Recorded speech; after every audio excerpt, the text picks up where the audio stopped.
So I want to welcome everybody here. Emma is going to be watching for questions that are in the chat, and I'm going to ask Emma at the time when we begin the questions from all of you folks that she will be the one guiding that. And until then, our theme tonight is difficult conversations, and I did send out a question to you folks just to reflect upon. And as we're waiting for Steven, we're going to change our running line a little bit, and we're going to start with Ian Williams, who is written a wonderful book. Um, from the 2024 CBC Massey Lectures, What I Mean to Say, about rehabilitating conversations in an age of polarization. He's the author of 7 books of fiction, poetry, and nonfiction. His novel Reproduction won the Scotiabank Giller Prize and was published in Canada, the US, the UK, and Italy. And he delivered, as I said, the 2024 Massey Lectures. He's a trustee for the Griffin Poetry Prize and a professor in the English department at the University of Toronto. Ian, delighted to have you as our guest, one of our 2 guests today, hopefully Right. one of our 2 guests today. And I cannot think of Mm, a more timely subject than difficult conversations in polarizing times. mm. And I guess where I'd like to start is, can you think of a time in your own life when you've had to have a difficult conversation? And did that difficult conversation, was that part of what led you to writing your book? Yeah, um, yeah, there have been several difficult conversations, and they range all the way from like difficult personal conversations to just like irritating interactions with people, right? That you're trying to sort of make a point and they're not quite on the same wavelength or whatnot. Um, but like writing the Matthew lectures caused me to reflect on all of these things, but there's so much more in there, right? Under this umbrella of conversation. It's like, what medium are we using to communicate? Who's speaking to whom, right? What do we know about each other? How entrenched are our positions? It's about politics, it's about loneliness, it's about family and friendship. There's so many other so much other activity happening beneath our conversations. It's not just the content that we're delivering. Yeah. When we think of conversations, Hmm. it's sort of like the lost art, right? I Yeah. mean, conversations is, and I agree in terms of the critical nature of bringing them back. But Hmm. how has social media impacted how we talk to one another? Right.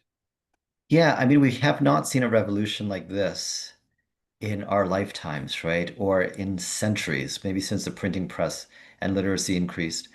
But we're quite fortunate to be living through this. That's the plus side, right? We can sort of see this major shift in the world. But the negative part is that we are so on the cusp of this that we don't know quite how to respond. And it's just changing so quickly. Um, one of the dangers of social media, there are several, I'll just identify one, is that it has kind of flattened what we think about as a human being.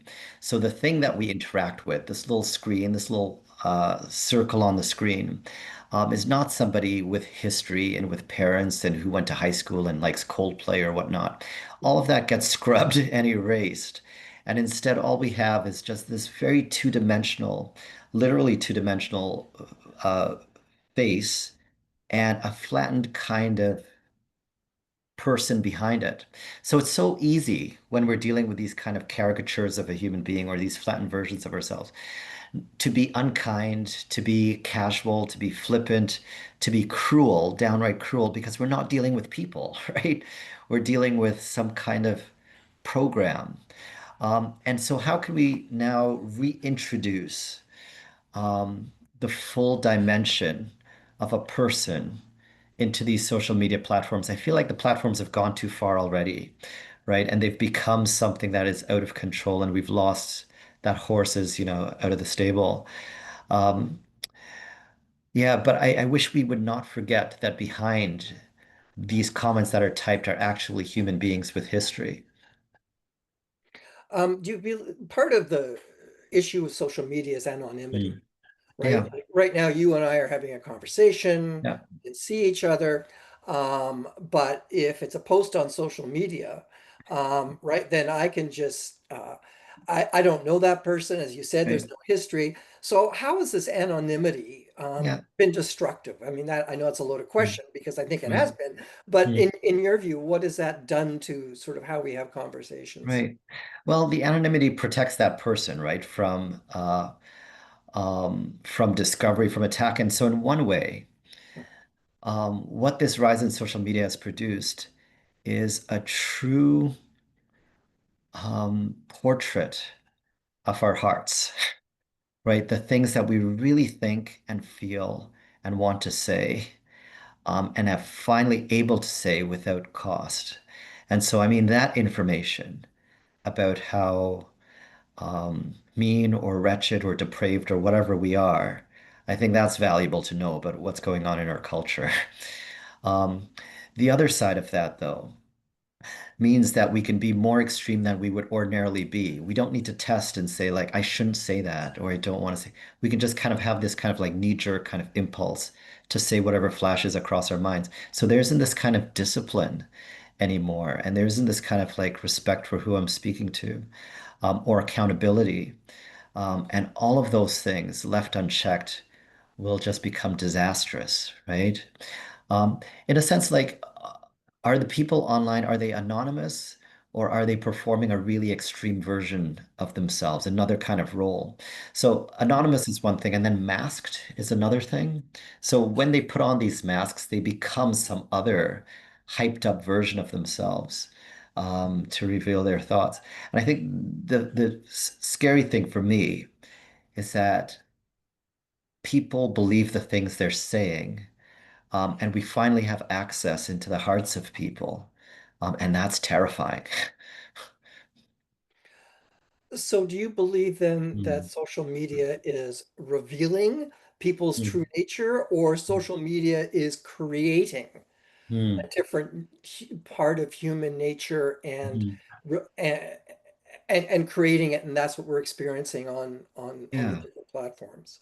Yeah, a little bit of both, right? Because it's revealing something, but then it's rewarding the negative parts of us, right? And so as that gets rewarded, it becomes more inscribed. So there's this loop of like revealing something, testing it out, and then making it more and more extreme, right? This kind of polarizing that happens within ourselves. Um, yeah, so to create, to reveal, to create, to unmask. Yeah, it's revealing something about the individual, but also something about us collectively, right? Right. Like remove consequences from us. Um, and we're not inclined to be civil, right? Like we have to sort of build an etiquette of our online behavior and where and how that starts in school with parents who, Um, we're adults using this, right? We're not in school and nobody's training us. Nobody's telling us about responsible use. It's a kind of self-governance and self-policing that we're relying on. And what we're realizing here is that a lot of us don't have that capacity to uh, practice restraint, right? Yeah, the wheels have come off in terms of like this intense personalization that we get. All our ads are tailored to us. Um, and we're in some ways like indomitable, right? Like we cannot be, um, there are no consequences. We're all powerful online with our tiny gadgets. And that is a kind of like unchecked power that makes us all feel like gods. Um, yeah, I don't think it's always going to be this way. I hope it's not always going to be this way. But this first wave of us sort of engaging with a new technology, it's really revealed the beasts in human nature. So. Yeah. And I think the other question I would ask you is, Mm, has, in your view, social media changed our brain chemistry in the mm, sense that if I get a like in yeah, a Facebook post, right? Oh, look, bing, there's a little shot of dopamine, right? I mean, it's the exactly. same. it's set up essentially like slot machines. Yeah, You get the same, whether you win or lose on a slot machine, they give you a dopamine hit. that's And it's the right. same thing in social media. If you get the likes or right, it's that dopamine. Absolutely right. So has that sort of fed Absolutely fed the right. beast in your view? Yeah, absolutely right here. I mean, we're dealing with the cigarette companies of the future, right? These folks know how to create addiction, know how to monetize it, and so we're glued and keep coming back to our phones for reinforcement, for reward, for affirmation. We are like now biologically wired into this system, and like any addiction, it's going to require both like willpower, but also um, a much more elaborate process than just wishing or thinking we can get over it, right? I think we need help in order to sort of break this addiction. And it means stop rewarding the online existence of our lives, right? To return to the actual embodied encounters, face-to-face conversations, right?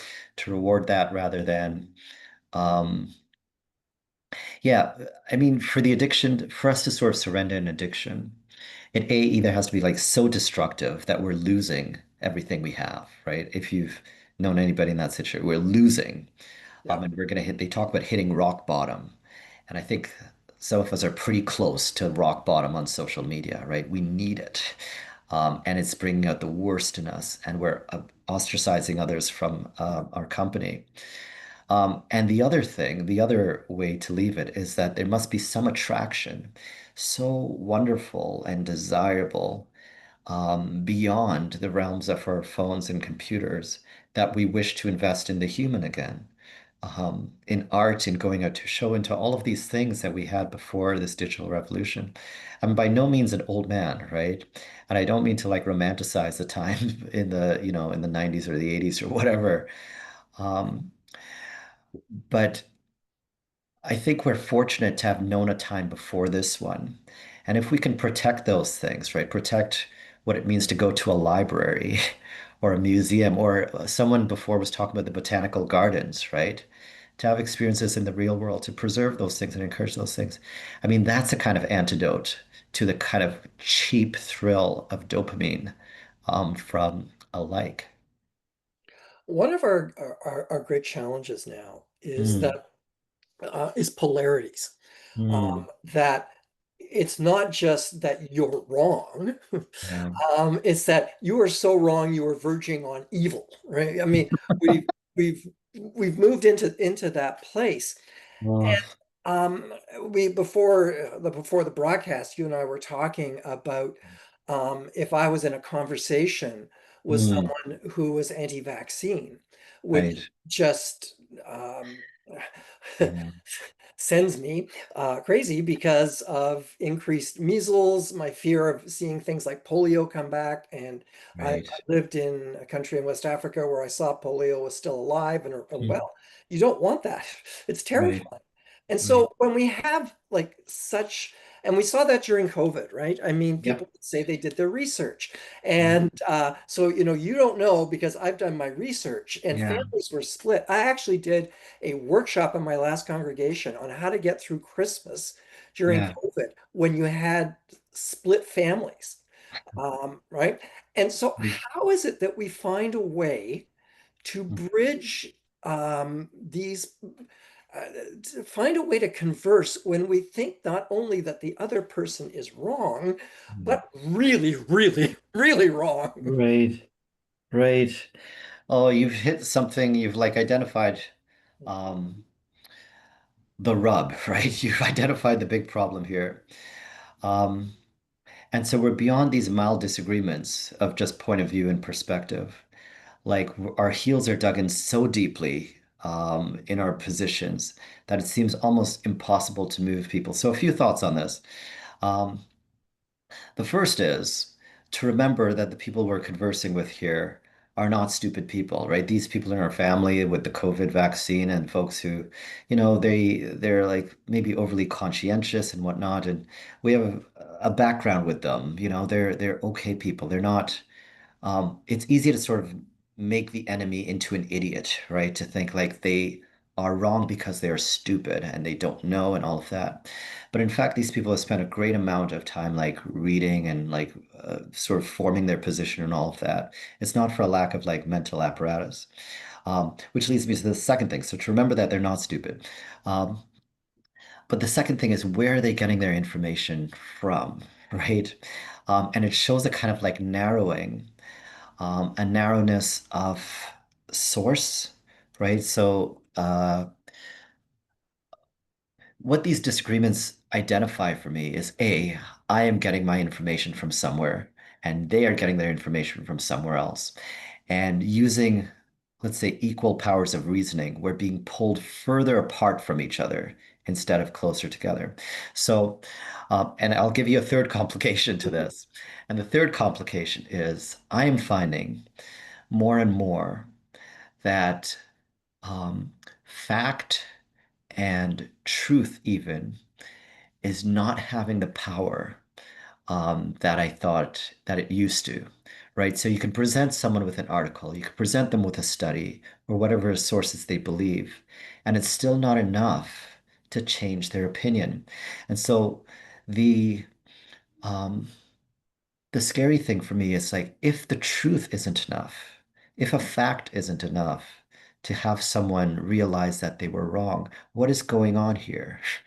Um, and what I'm discovering is that people's position is so forged to their identity now that to be wrong is like synonymous with to have a wrong position is synonymous with somehow being defective or wrong as a human being.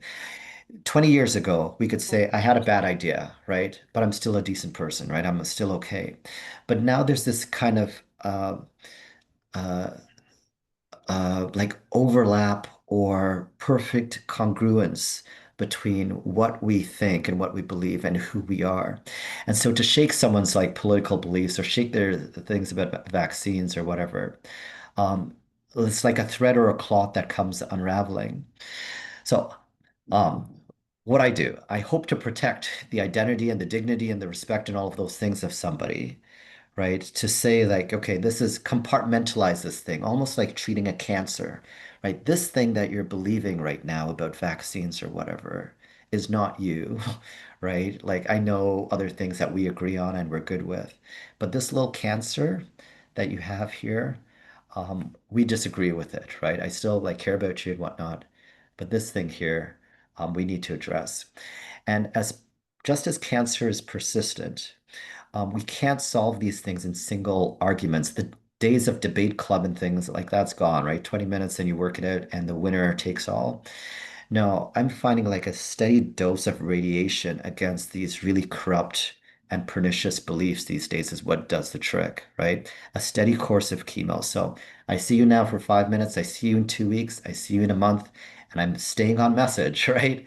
I'm not trying to win the whole war. It's just like one battle, just planting a seed, right? That's it, just little by little. Um, so, do we have the patience and the time to invest in the people we care about to do this? I mean, I get frustrated. I just want, like, here's the truth, accept it, right? We know this is right.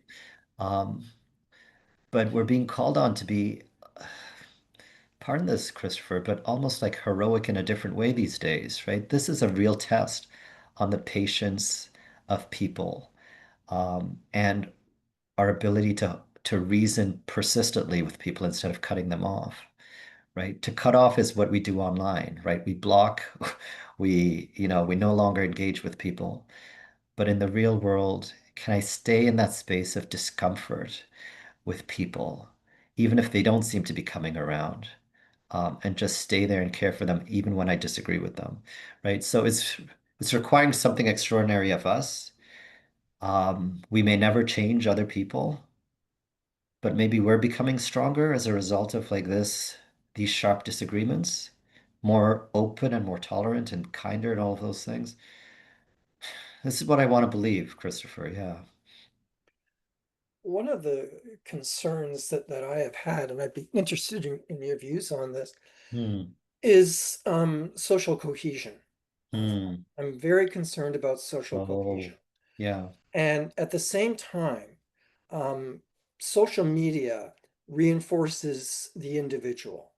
Mm. And my history is with the church, which Mm. is community, Mm. and that we have seen a vast reduction, not simply in the United Church, but other churches, but that loss of community where Mm. there would be a bond where we could Right. have these conversations because we were in community.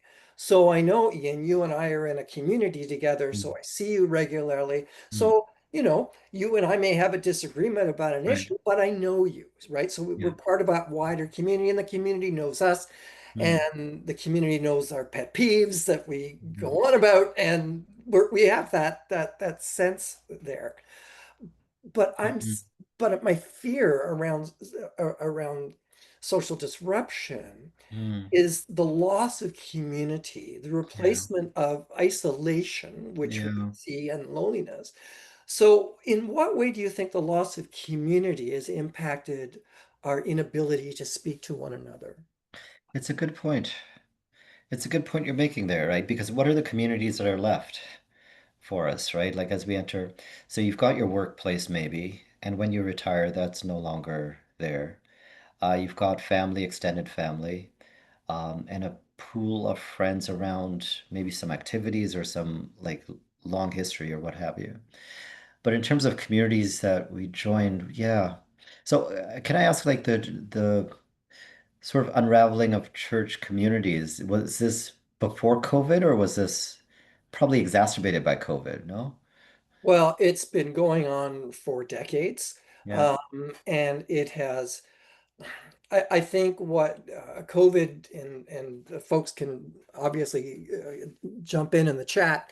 Mm. I call COVID the great accelerator and the great magnifier. In Yeah. other words, it both magnified and accelerated existing trends. Right. So if you were a marginal community before COVID, you're probably in major trouble now, and we're Right. we're seeing that. Yeah. But it's also Yeah. it's deeper than that, in the sense that the community of the church Mm. lost the capacity to speak to the culture. Yeah. And there's lots of reasons, and I was 36 years in pastoral ministry, and we were Mm. always looking for the magic bean, right? So we had magic beans every 5 to 10 years that we would come up. It was it was what are they doing in the United States, and we'd bring some Mm. people up. I still remember some guy saying, "Well, I started with 6 people in my garage, and now I get 5,000 on a weekend." It was like, that's Right. super helpful for me. That's just so helpful for me. But again, looking for Mm. the magic bean. So we've lost the capacity, the language no longer connected, the Mm. culture no longer connected. And Right. there's still a lot of grief and loss around. Mm. And yet, we're also seeing growth for the first time in a long time. Mm. I've just finished a series on that. So we're seeing growth. So it's a long answer to your question. So we Yeah. are actually seeing growth. So my question then becomes, is how Yeah. then do we reconnect Right. and create community that breaks the isolation and brings us together as Right. opposed to constantly being apart? Yeah, I think there's a lot of misperception about that community specifically, about religious communities. And that's has a lot to do with the sort of rise of the religious right in the US. And so people are distancing themselves from movements that um, have been historically connected with like bigotry and all of those things, not representing that churches have moved on and evolved their positions and people in there um, are more loving than we think. But instead, we have this face of religion. So I know, I think it's a good test case, right? Like the actual church as a test case of community more broadly. Um, but we've got this face of religion that's being pushed forward, which is sort of a Christian nationalist thing from the US. And so, how do you maintain values of Christianity, say? But say we are not that, right? Like Yeah. the communities are all splintered and all of that. And I think people are just throwing the baby and the bathwater both out right now, right? Like we want nothing to do with that madness. And a lot of the action is being done in the name of Christianity. Um, and so But this not is my Christianity has it's nothing to do it with may my not be, Christianity. right? It may not be, but this is the kind of like misinformation that's like triumphing these days, right? Yeah. The loudness of the message and the pervasiveness of it um, just is obliterating actual encounters with human beings that say like that's not correct and that's not true and that's not me. Um, but yeah, it's a formidable movement in the US and it's a formidable enemy by consequence, right? And so a lot of young people have aligned themselves against everything associated with that. Um, what did we lose though? I mean, like we're having this kind of spiritual malaise now in our culture, right? Um, and I mean, yeah, there was a sort of rise of like sort of secularism and sort of secular values and all of these things. Um, but do we even know that we're sort of spiritually approaching bankruptcy? I'm not sure like that's even a capacity Mhm. that we think about. We think about our physical health and our mental health, but is the spiritual a thing that even gets it's been so politicized, Christopher, and so Well, like weaponized. Um, I would suggest my suggest. Christopher, Yeah. I just want to let you know that Stephen is here. Oh, Oh, okay. If you, Thank you very much. Then I'm going to wrap this up and bring Stephen in, but oh, but please just finish your thought, Christopher. I'm You going to started finish to my thought. say. I'm going to finish my thought. Uh, Yeah. I think that there is a spirituality in social media. In other words, that when, um, and it's not a good spirituality, because it calls out our darker nature, right? It calls out Mm, Jung says the shadow self, mm, and it reinforces that. So in my with my mask, um, mm, I can say so and so's an idiot, mm, right? And that mm, just reinforces. And if I say that person's an idiot once, it makes it mm. easier the next time.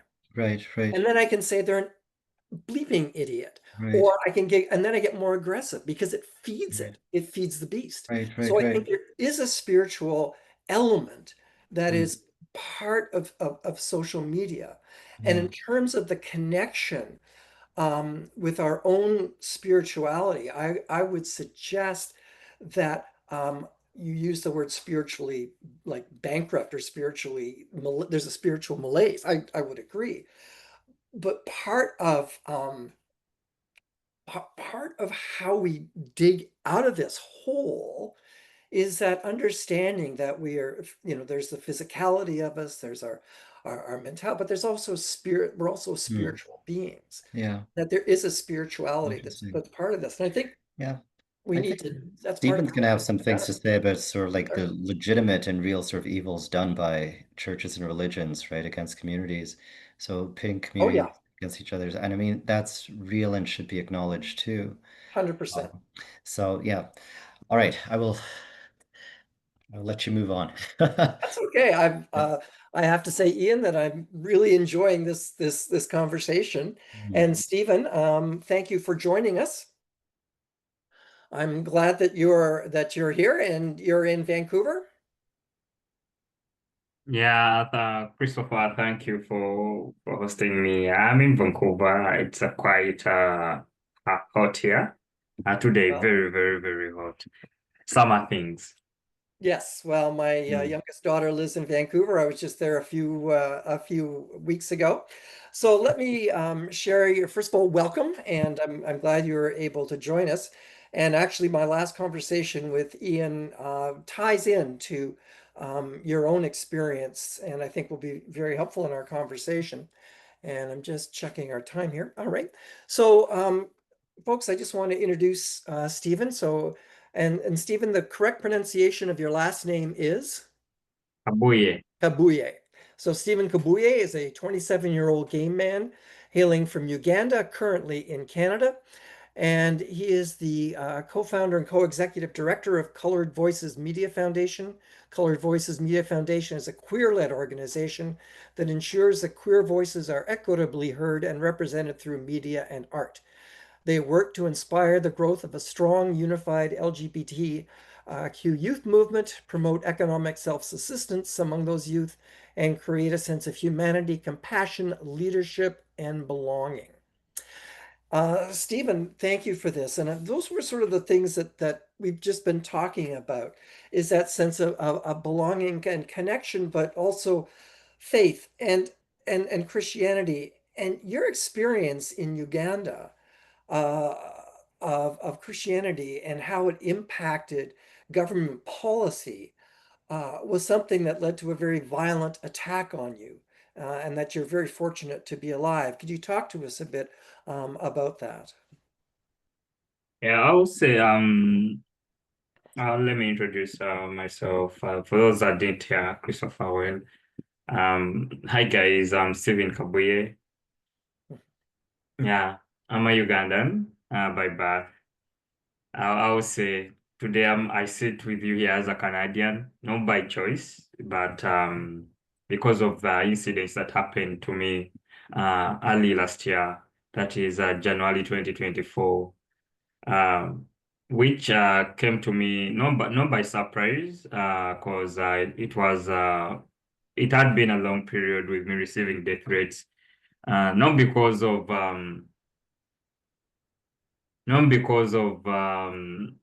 I wanted those death threats, but because of the environment I was living in, and because of who I was and what the work I was doing. I would say I got attacked, brutally stabbed, and left for the dead. Thank God I'm still alive today. I was helped and I was helped and taken to the hospital, and where they removed the knife from my stomach, and I got a surgery that saved my life. This came because I was one of the prominent, and I am still one of the prominent speakers against the Anti-Homosexuality Act 2023. A very, very, very, very, very, very draconian law ever seen on this planet against a small and innocent community, the LGBTQ plus Ugandan community. Those that don't have an idea about the Anti-Homosexuality Act 2023, it carries a death penalty. For being, if found guilty for being in a same-sex relationship while you either disabled or you have HIV/AIDS. That's how discriminating it is. It also carries a lifetime imprisonment still for being the same. So as a person that was prominently speaking against it, I received the threats because this is a law that actually was put in place due to the act of religious leaders in Uganda and those that held outside of Uganda that were actually like funding the anti-homosexuality movement. Names of people like Sharon Slater heading Family Watch International, an organization from Texas that basically 100% funded this the existence of this law using religious leaders like Pastor Martin Semper, Muslim leaders like Prophet Muft Shaban Mubaje, and other prominent religious leaders in Uganda that were given money and pushed the government into bring up this law due to using false allegations and quoting religious books wrongly, I would say, because basically when you translate when you translate the verses and everything, they use like they use to actually like fuel hating people. They don't say the same. They're not. They don't actually like translate as they say them. I'll give an example of pastor. There is a prominent pastor called Aloysius Bugingo in Uganda. This is a pastor that Christopher was talking about, like having more than 5,000 people every Sunday at his at his church, and now this is now the same category of a person that has more than 10,000 people at his church every Sunday. standing standing up and reading them, quoting Leviticus on God and how God ordered for the stoning of the gay people, and he now orders these 10,000 on the ground and many on social media watching in live that it is okay if you kill a gay person, because basically God will forgive you because he orders it in Leviticus, in the book of Leviticus. So the misinformation brought in by the religion and everything, I will say, fuels the hate and everything. And I say, all of this contributed to what happened to my life, what is happening to other people, what has happened to other people. I'm one of the lucky few that got media attention, that my story got to be known by the world. But there are those that have died without their stories being known by the world. There are those that are still suffering without their stories coming out to the world. So religion was weaponized Yes. in Uganda. And the church I attend, I've had similar conversations with Ugandan refugees who are part of that community as well. You had to flee, and you've come to Canada in order to be safe. And for, I suspect those of us, no, I'm sure if those of us who are currently listening are absolutely horrified at, first of all, the law, that there's a death penalty attached, and lifetime imprisonment, but that somebody with wearing the cloak of Christianity could say it's all right to kill somebody is so abhorrent to us. It is it is beyond belief from our perspective, and that if this is sort of how the message of the Jesus who speaks of love is being broadcast there to those 10,000 people, that is fairly that is frightening, for I suspect, well, certainly for me to hear that. So my question for you now, you're essentially you're living in exile. Do you see a way forward in Uganda? Do you see a time when there could be steps taken to help repeal this law, or do you think this is very solidified in not only in law but in the culture right now? Apparently, I'll say, first of all, we're already in those steps to see the law being, so that the law can be repealed. We went to the Constitutional Court that denied our case, and then we moved on to the Supreme Court today, and we're trying to challenge the law. Away from the legal perspective, I would say we're also using our voices to speak up and tell the people the truth, debunk misinformation.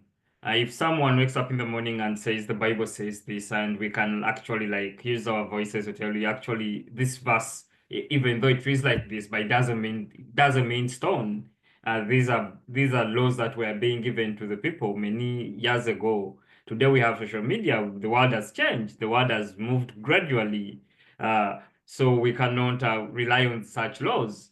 Why doesn't this pastor read you what Jesus taught, what actually Christianity is based on Jesus's teachings? How about this pastor aims at loving one another, loving your neighbor as you love yourself? Why is he actually relying on the laws that were given to Israelites that were moving out of Egypt using foot? Today you can fly out of Egypt and go to Israel in just an hour. Why is he relying on laws that actually were given people that spent 40 years in a desert roaming around looking for heading to Israel from Egypt? So we're using, first of all, our voices through social media and through direct advocacy, through speaking to people direct when you get a chance.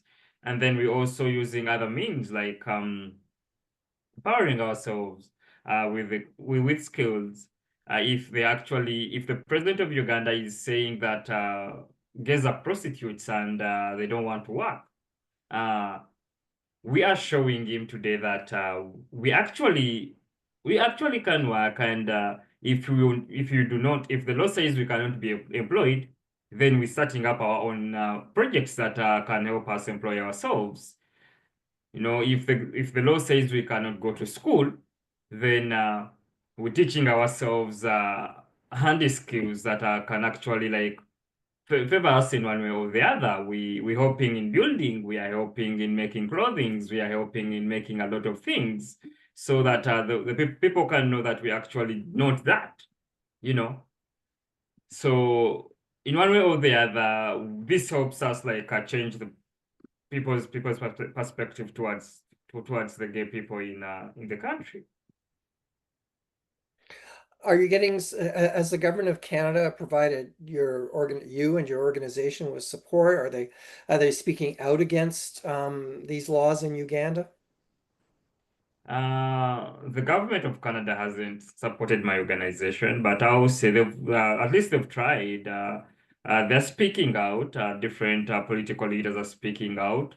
Though for us, we believe they haven't done enough, because when you look at the Biden administration in the US, before this administration came in, the Trump administration, the Biden administration had made a move to actually like push the Ugandan government on the wall, so that the law can be repealed, like the sanctions that came into different politicians and religious leaders and other individuals that had come out to support the law directly in media, and those that had come out to actually spread false information against the LGBTQI plus community that actually had put the lives of a lot of innocent individuals in danger.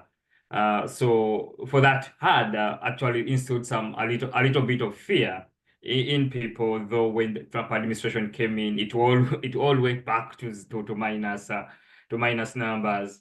By the Canadian government hasn't done enough in our own perspective, like putting up a travel warning on the website and speaking up on how the law isn't on speaking up on how the law is draconian, does not actually put up a thing, because a few of us got lucky.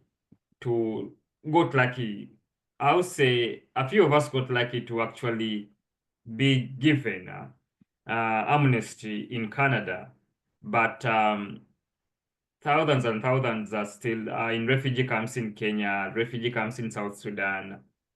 Others today live in fear every day because they cannot even afford leaving the country and move out to refugee camps, to maybe move out to go to a refugee camp in Kenya, a refugee camp in South Sudan, or in Zambia. So what would be helpful? Because I'm sure people who are listening to this right now are asking themselves, well, what can we do in this situation? What would be helpful from your perspective for us as church folk and other folk to do? Keep speaking up. Never forget about the LGBTQI plus Ugandans.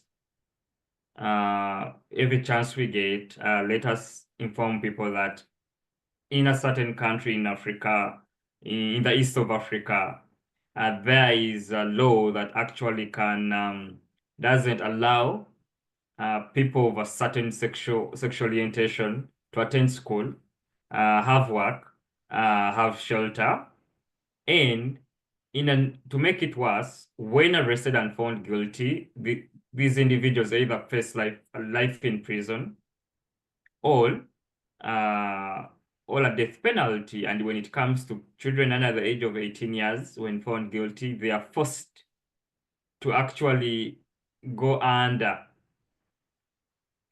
how do we call it? Under therapy that can make them straight again. Oh, yeah, we're aware of that. It's illegal here. Yeah, so we never to stop speaking up, helping when you get a chance. That is the only way forward. Thank you. I'm aware of our time, so I'd like to move into questions, Emma.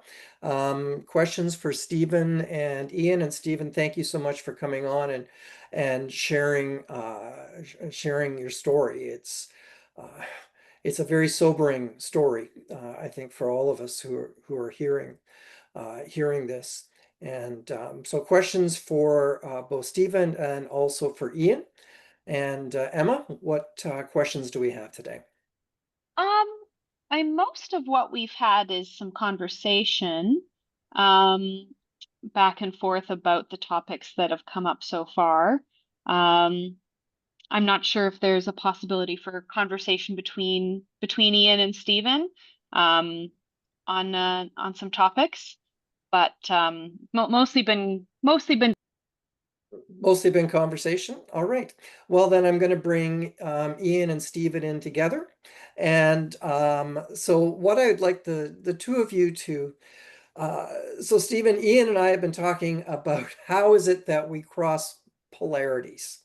How do we have communication and conversation with people who are who see the world completely differently than ourselves? So I think Steven and Ian, maybe you could have a brief conversation here around how do we living in these kind of massive polarities in a case that are life-threatening and destructive, how do we help people who may be open to change to have conversations around change?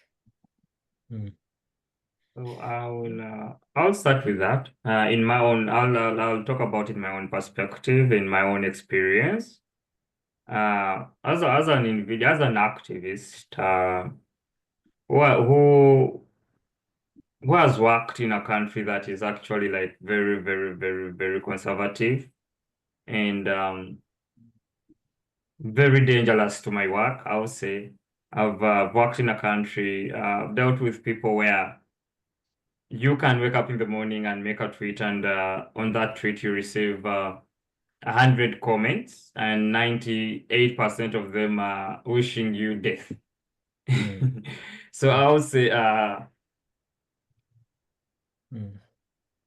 if it comes to misinformation, you counter it. You counter it. I've talked with people that have in the beginning were actually against my message, and today they actually like have changed in their own thinking and perspective and the way how they see things and how they see the people that are like me, like when like you have a serious conversation with someone and you let them know like you're saying this, but scientifically, this is the right thing and this is the evidence. And when you say this according to religion, how about we look into this other perspective about religion? When you wake up in the morning and say trans people or lesbian or gay people recruit children, can you actually identify to me like 2 recruitment centers in Uganda, and they cannot even wake up in the morning and give you that number? You're like, you were wrong here, right? This is not true. You have to admit that this is not true. In one way or the other, the more you continue in such a conversations every day, the more you get arguments every day, and you collect this person, you counter his misinformation. There is a time that reaches and they are okay. Like they get to understand that by the way, this person does not have a problem. I think it is me that that is seeing ways differently. Perhaps I should change my view of things, Like another thing I'll say, like in our organization, we came out with an idea of empowering individuals. Like when the law came in, that stopped us from like being employed when you're out there, out and proud. They cannot employ you because the law forbids it, right? So the law forbids it. So they did that because they wanted to show people that we are naturally lazy, we do not want to work, right? They wanted to show people like this kind of group, this is what we tell you. They're lazy, they don't want to work, but the law forbids us from working, right? So when we came up with an idea of empowerment, like let us empower them. Like when you get 5 individuals, and teach them on how to tailor clothing. You have the machines, teach them, and after teaching them, go somewhere, look for a little bit of capital, buy them sewing machines, buy them sewing machines, give them sewing machines, send them back to the villages, tell them, go put a sewing machine somewhere, start repairing people's clothing or start making your own clothing, right? This is empowering you. You won't go look for a job because you can work for yourself when you wake up in the morning and teach them on how to oh, hi, I need a job, but what kind of experience do you have? Oh, I used to be a builder with my dad, but now my dad chased away from home for where I am, right? Oh, you used to be a builder, yeah, right. What other things can you do? Can you at least if I find somewhere, like if a building site somewhere and I get you a job there, can you work? I'm like, yeah, I can work. Okay, no problems. Okay, no worries. And then you take this individual there, you talk to the building manager and building site manager and he can work, he can build, he can do everything. By the time they discover this person's sexuality is this and this and this, but he's been a good worker, he's a hard worker. So basically what they say is wrong. They're hardworking people, right? Yeah, and this So kind of entrepreneurial spirit, right, to become a sort of business person. But I mean, as you're talking here, Stephen, what strikes me is that one of the injustices of this situation is not just the LGBTQ bit, but that someone has to spend their whole life fighting while other people get to just live their lives doing whatever they want. You have to keep fighting for equality. You have to keep fighting for justice. You have to keep proving the humanity of your community in ways that other people can just sort of go forward and do their own thing. And for me, that is a kind of theft that is wrong. You know, I mean, the activist spirit is great. Like some people are, I want to say born for this and noble and all of this. But also, I think about all of the other possible lives that you could have had if you were from the beginning accepted and integrated and all of that, like what direction your life would take. Um, so yeah, it's kind of interesting to think about this. I don't want to think about the perspective because I believe for the few years I've been in activism, I've quite touched a lot of lives. Mm. And I believe nothing happens without the higher Right. being knowing about it, right? Right. But aren't you Yeah. tired? Aren't you exhausted by this? You get 98 mass pieces of hate, right? And you're like, no, I've got to continue in the face of this, right? Like, Meanwhile, on Instagram, other people are just posting workout videos, right? You see what I'm saying? yeah. Like, Yeah, let me tell you one thing. Do you know, in those 98, at least on 100, at least two of them have actually got your message, and in one way or the other, they are going to sit down in their houses, they are going to lay down in their bed and they are going to think about it. These two are going to spread my message, right? mm, So and they're going to spread they're going to spread my message. And in the 100 they're going to tell, two are also going to spread this message. In one way or the other, I've saved mm, a Steven I do not know about in a year to come or in 2 years to come, right? Because mm, basically, believe me or not, if the message I was I'm giving out wasn't all impactful or anything like that, whatever happened to my life wouldn't have happened because it mm. happened because they tried to stop that message, which means it is Right, impactful, right? right. So which means that they feared that I'm changing people's minds, I'm changing people's perspectives.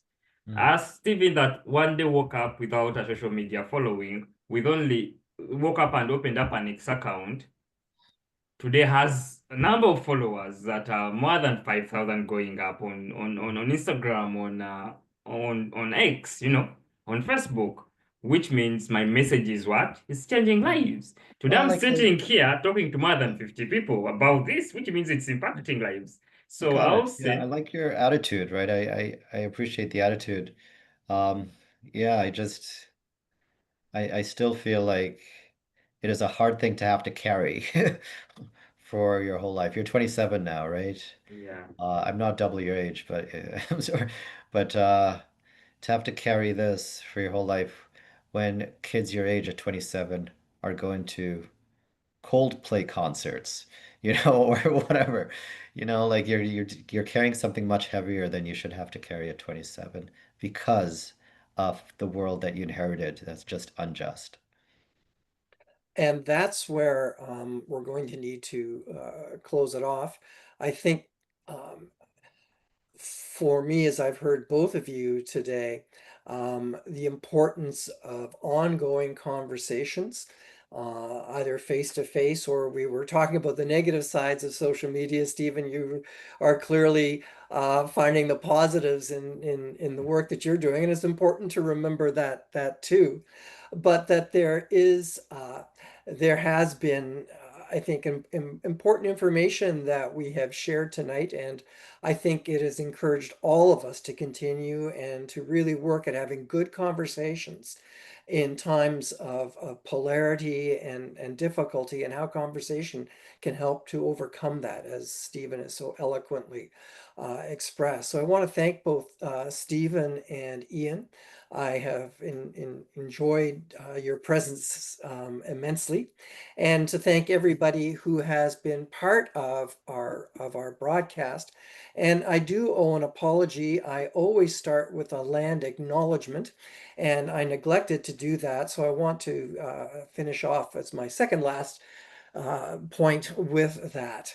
And so where I am, and all of us are across this country, but Hamilton is situated upon the traditional territories of the Erie, Neutral, Huron-Wendat, Haudenosaunee, and Mississaugas.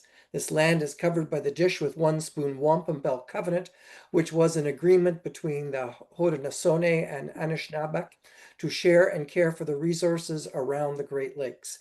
We further acknowledge that this land is covered by the Between the Lakes Purchase of 1792 between the Crown and the Mississaugas of the Credit First Nations.